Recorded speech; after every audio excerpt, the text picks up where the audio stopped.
Hey friends, today we together step into a sacred journey where the stories of the Bible are no longer the past bite, our mirrors shining into the present or tar, our dreams not coming from deep sleep, nights but from a higher place where the whisper of God touches the soul. Chosen one, son of Jacob, was not a wealthy, powerful person, the oldest in the family, nor was he born in a glorious Irabot. He was the one given the dream on that dream, though simple, was the beginning of a journey to save an entire nation from famine. The history of Israel, few have a fate as winding as Joseph was. Not a king nor was he a prophet, publicly every step in his life was a symbol, a sign of providence from God, from the colorful robe to the dark prison, from his own dream to the dreams of others, led to the throne of Egypt, where he would not only save strangers but also save the very family that betrayed him. In the dim light of an early morning in the wilderness, young man Joseph told his brothers about what he saw in his dream: bundles of grain bowing before his bundlethan, the sun, the moon, and 11 stars. Boinga, dreaming boy, or an arrogant Pasanto, the brothers. That was an insult, but to God that was a prophecy beginning to be fulfilled from ancient times. God has used dreams to communicate his will. He spoke to Abraham, warned Lot, reminded Jacob in the night, but with Joseph's dream was not just to know, but to endure, to live, and finally to fulfill. Perhaps he did not fully understand their meaning at first, but he believed it, and that faith, though betrayed, imprisoned, forgotten, still lived in him like a small flame that never goes out. Joseph was not the only one in Abraham's lineage to dream something from heaven, but he was the one who dared to speak out, and that very act of sharing dream led him onto a path of pain, of loneliness, of captive-eyed purpose. Many would choose silence, hide away the images they saw to avoid trouble, have peace, but Joseph was not like that. He spoke out, and from there the waves of destiny began to recede. Story of Joseph did not begin with miracles or thunder, it began with jealousy of the most ordinary things in the human heart. But from that, God made something great. That is what each of us today needs to remember. Not everything dazzling is a sign of God's will. Sometimes, from the smallest, most painful and darkest things, God begins to write the story of salvation, and that happened to Joseph, dreamer, the one sold away, one who later became the saving arm for Israel in the great famine. While many saw only a dreaming youth, God saw a leader being shaped. For the dream is not for boasting but for bearing, and Joseph bore that dream his whole life. Joseph was born into a family that was not at all ordinary. It was the lineage of those carrying the covenant from Abraham to Isaac to Jacob. Each generation a step forward in the journey. God established his chosen people, but even in that chosen family there was brokenness, conflict, and jealousy. Jacob, the father, deeply wounded in his soul, gave all his love to the child of his beloved wife Rachel, and Joseph was the fruit of that loveth. Colorful robe Jacob made for Joseph was not just a gift, it was a said, "I love this child more than the other sand." That very thing ignited the smoldering fire of jealousy. The brothers' hearts did not just see in Joseph favoritism, he saw in him a threat, a disruption of the order they once knew in their hearts. Joseph's dream was not revelation but arrogance. But Joseph was not arrogant, he was just living true to what he was given. Did not choose to be loved, Moray did not choose to be given the dream, but when the dream came, he chose not to keep silent. Perhaps that very thing, the simplicity in sharing the sacred, caused everything to change. He spoke of the bundles of grain bowing before his brothers.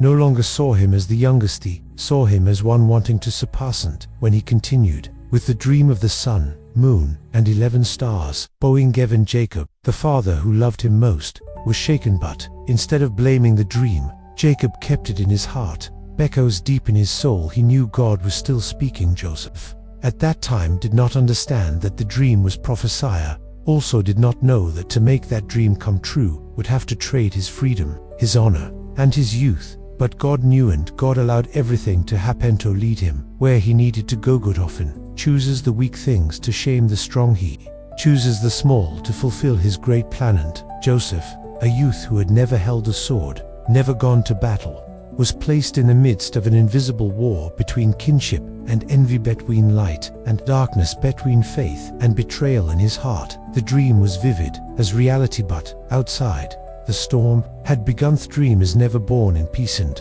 the dreamer is never allowed to live. He's a libet. That is how God refines them like gold in the furnace. Joseph, though young, was chosen to step into that fire where no one else could endure. Only those who keep their eyes on God can step out with steady feet.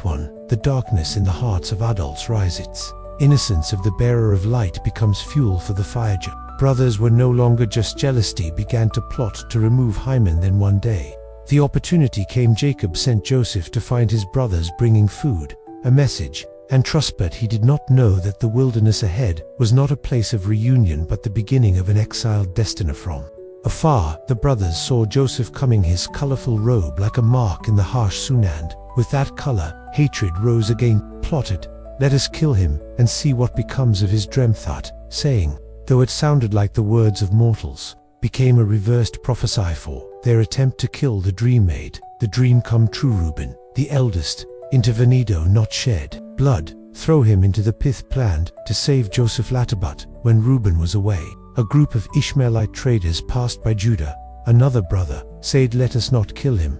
Let us sell him. After all, he is our brother." And so, for a few pieces of silver, Joseph, the bearer of God's dream, was sold like a nameless commodity. Often think God's plan always comes with angelic lightened resounding voice. But in Joseph's story, God was present even in the silence of a deep pit. The indifferent eyes of slave traders sound in the silent tear rolling down the cheek of a betrayed boy. Providence does not always appear glorious, and at times it hides in the form of cruelty. Thought cannot be explained. Joseph's colorful rabuas, dipped in goat's blood by his brothers, brought back to the fatheress. "This your son's robe." Jacob saw it and his heart broke, tore his clothes, put sackcloth on his head, and mourned as if Joseph had died. No one told him the truth. No one revealed. Thought the son he loved was being led to Egypt, a place of pain, but also where redemption would begin. Men will add Joseph was bound and driven along the hot sand road.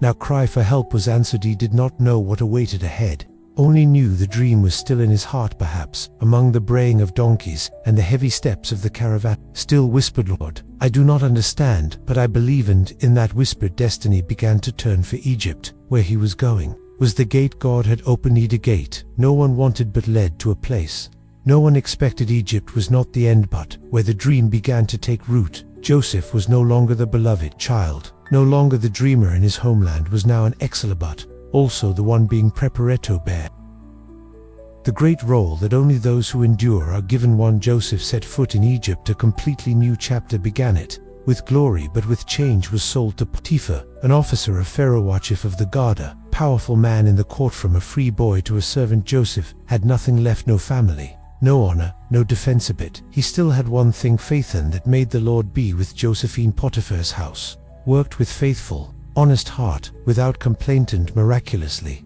everything he touched prospered. The Bible says the Lord was with Joseph, so he was successful. Potiphar noticed this, and son Joseph was entrusted with managing the whole house, fields, and his master's proprietor slave, but managing like a trusted man. But as the light began to shine, darkness did not stand still. Potiphar's wife was attracted by Joseph's handsome appearance and bright soul. She tried to seduce him day after day. She tempted him, but Joseph refused, not out of fear but out of faithfulness to God. "How could I do such a wicked thing against God and my master?" said. And though his answer was righteous, it ignited a false Rajan day. As Joseph fled, her advancesh grabbed his cloak and screamed, accusing him of trying to violate her. She told her husband, and Potiphar, though he once trusted Joseph, in anger and for honor, threw him into prison where the king's prisoners were kept. From the small peak he had just reached, Joseph fell again to the bottom. From his father's house to the pit, from the pit to Egypt,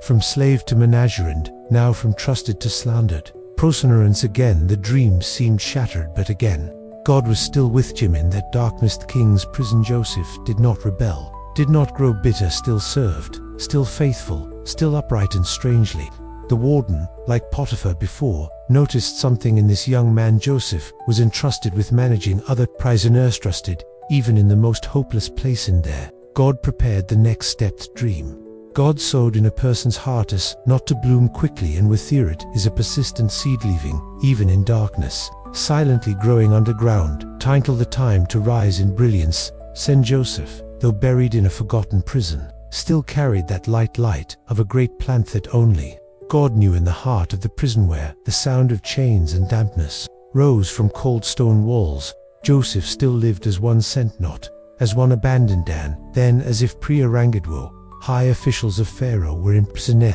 Chief cupbearer and the chief Bacano one knew their crimes, but they were put in the very place. Joseph was like chess piece placed in the right squares of a divine Gamayon. Night both dreamed strange dreams. Next morning their faces were sad. Joseph saw and asked, "Why are you so sad today?" They replied, "We both had dreams, but no one can interpret them." And Joseph said a sentence that would change fatos, not interpretation belonged to God. "Please tell Meth." Chief cupbearer told his dream. First 3 branches of grapes, ripe, pressed into Pharaoh's cup. Joseph interpreted, 3 branches are 3 days. In 3 days the king will pardon and restore your position. Then the chief baker told his dream. 3 baskets of bread on his head. Birds came to eat. Joseph said, "In 3 days you will be hanged. You will be food for the birds." Of everything happened as Joseph interpreted. Chief cupbearer was restored. Chief baker punished. Bear the cupbearer left prison. Joseph asked, "Please do not forget me. Speak to the king for my release." But like many helped, but quick to forget that man forgot. Joseph. A year passed, then another year end. Joseph remained with the memory of an unkept promise and an unfulfilled dream. In that endless time perhaps Joseph often faced sadness, doubt, and even the feeling of being abandoned by God, but he did not lose faith. Becos, Semetimasit is in the long silence. He thought, God works most deeply in it when the light appears that faith grows, but in the dark where no one sees, no one rewards, no one remembers. Perhaps every day Joseph still served other prisoners, still kept his heart pure, still waited quiet libis. He knew the dream was not dead, thou, forgotten by Manat, was not forgotten in God's mind. And what Joseph could not imagine was that one night king of Egypt would be troubled by a dream no one could interpret, and at that time he had gone through deep pit, chains, false accusation, prison will become steps to a place no one expected. For the sacred dream always has its time, not early, not late, just right, and when that time comes no power can hinder what God has determined. That night in the palace lit by oil lamps where the throne was guarded by layers of soldiers and servants, Pharaoh, king of all Egypt, could not sleep. Dreamed a strange thing that made him tremble. See any fat, healthy cows came up from the Nile. 7 other thin, ugly cows appeared and ate the first 7. And he dreamed again. 7 full heads of grain grew, then 7 withered headstees. Wind scorched and swallowed the good heads. Pharaoh woke up. Angshush summoned all magicians, sorcerers, and wise men in the kingdom, but no one could interpret the, either hesitated or guessed, but none brought full understanding. Meanwhile memory flashed in the cupbearer's mind. I remember my faults today. Recounted the story. 2 years Agoth dream in prison. Interpretation of a Hebrew man, and everything came true immediately. Pharaoh ordered Joseph out of prison. He hurried to wash him, shave him, change his clothes, and bring him before the king. From a prisoner in darkness, Joseph entered the palace light facing most powerful man of that time. But he was not afraid when the king said, "I here you can interpret dreams." Joseph replied, "I have no power, but God will give Pharaoh a favorable answer." That sentence, simple but powerful, was a declaration that even the throne of Egypt needs wisdom from above. Joseph listened and explained clearly. 7 fat cows and 7 good heads are 7 years of abundance. Even thin cows and 7 withered heads are 7 years of famine. After famine will be so severe, people will forget abundance, and because God showed the king the dream twice, it will surely happen, and soon. But Joseph did not stop at explaining. Gave us a Lucian shoes. A wise man set up a tax system, store food for 7 years of abundance. Ato save the people from 7 years of famine. Whole palace was silent, for those words were not just understanding, but a sign of a mind led by God. Pharaoh looked around and said, "Where can we find anyone like this, in whom is the Spirit of God?" And that very day, the prisoner Joseph was made prime minister of Egypt, second only to the king. Was given the signet ring, clothed in fine linen, crowned with gold, and rode the royal chariot. From prison darkness, Joseph was brought into the light of power, in it because he sought it, but because he kept faith in the giver of dreams. This was not just a political promotion, this was a spiritual leap. Joseph did not ascend by luck or cunning. He was raised up for faithfulness, and that promotion, strangely, was not to glorify him but to prepare for the survival of a whole nation. For at the throne would become an instrument in God's hand, an instrument of salvation. After Being made Prime Minister, Joseph immediately organized the country for what was to come with wisdom from revelation, divided the land, set up storehouses, heard food collection for 7 years of abundance. Under his management, Egypt not only survived, but prospered. Grain piled up like sand of the sea. Uncountable people were satisfied. All neighboring lands heard of the wise Hebrew in Pharaoh's court. But Joseph was not only blessed in management, was also blessed in family. Pharaoh gave him a wife, Asenath, daughter of the priest of Anthi, had 2 sons, Manasseh and Ephraim. Joseph named the first Manasseh, meaning God has made me forget all my hardship, and my father's house is second, Ephraim, meaning God has made me fruitful in the land of my affliction. Evam. In the names, Joseph expressed gratitude and deep understanding that hardship is not the end, but the soil for blessing to sprout. And the 7 years of famine came as interpreted. Earth dried, grain did not grow, livestock grew thin, cries spread far. People from everywhere came to Egypt to buy grain, and at the center of that desperate crowd was Joseph. Was not just a ruler, was the bearer of the bread of life. In both literal and spiritual sense, people came not just for hunger, but because they sensed in him something beyond power, a presence that calmed hearts. And then one day, among those hungry seeking Egypt were 10 men from Canaan. They were Joseph's brothers. None of them recognized the official in silkworm was once the boy they threw into the pit, but Joseph recognized them in a moment as the past flooded back. Blood-stained robe with angry iced-bound hands, the hunched back on the hot sand. Rodi saw it, Albert. He did not act on impulsive vow. He tested them. It was not for revenge, but to see if those who once sold him had changed it. Spoke to them in Egyptian through an interpreter, accused them of being imprisoned them for 3 days, then released. All but kept Simeon required, the rest to bring the youngest, Benjamin, to prove their truth in Joseph's heart. Anger surged, heard the brothers talk among themselves in Hebrew. Are being punished for our brothers. Saw his distress when he pleaded but did not listen. Joseph understood and turned away to weep. For forgiveness is not denying pain, for forgiveness is looking straight at the wound and still choosing not to return the bloody. And Joseph, the bearer of the dream of salvation, was brought to the threshold of the holiest forgiveness, forging those who once pushed him into darkness. But to forgive fully, there must be truth, and he waited for Benjamin to be brought and the brothers' hearts to be revealed. God was testing them as he once tested Joseph. To lead all into unexpected restoration. Time passed, and the famine grew harsher in Canaan. The old father had no choice, though worried for Benjamin, the youngest son of Rachel, still deeply loved. Let the sons take him to ransom Simeon. And again 11 brothers set out for Egypt with silver, gifts, and anxious hearts. One Joseph saw Benjamin. He was deeply moved before him. Was not the little brother of old, but the last image of his beloved mother. But he still hid his identity. Ordered a feast for the brothers. They were surprised and confused, not understanding why they were so annoyed when they sat. Joseph arranged by age, which amazed them. And he gave Benjamin a portion 5 times larger, not to show favoritism, but as this time there was no jealousy, no envious looks. They only rejoiced together, hearts partly healed. But Joseph had one final test. When the brothers left, ordered his silver cup placed in Benjamin's bag, then sent men to chase and pretend to find the theft. Brothers were stunned. They tore their clothes and returned to Egypt, ready to die together if needed. Joseph declared only the one with the cup would be a slaveth.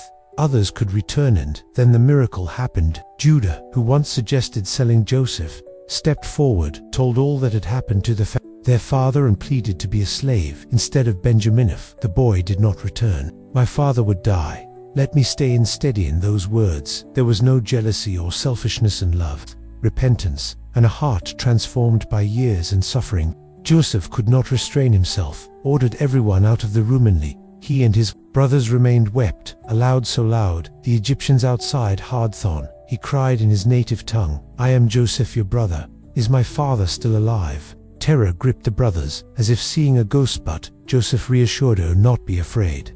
You intended to harm, maybe you God intended it for good, to save many lives as today. In those words there was no reproach, only the wisdom of a soul tested and recognizing the hand of providence in every bitter turn of life. And sonnet by sword, not by power or revenge, Joseph overcame family history with love and forgiveness. Right in Egypt, in the darkness of exile, a nation began to be shaped. It just by bloodline but by a heart refined by God to become an instrument for life. Ithel dream. The bowing bundles was no longer personal glory, no, it was the symbol of redemption for the whole chosen people of God.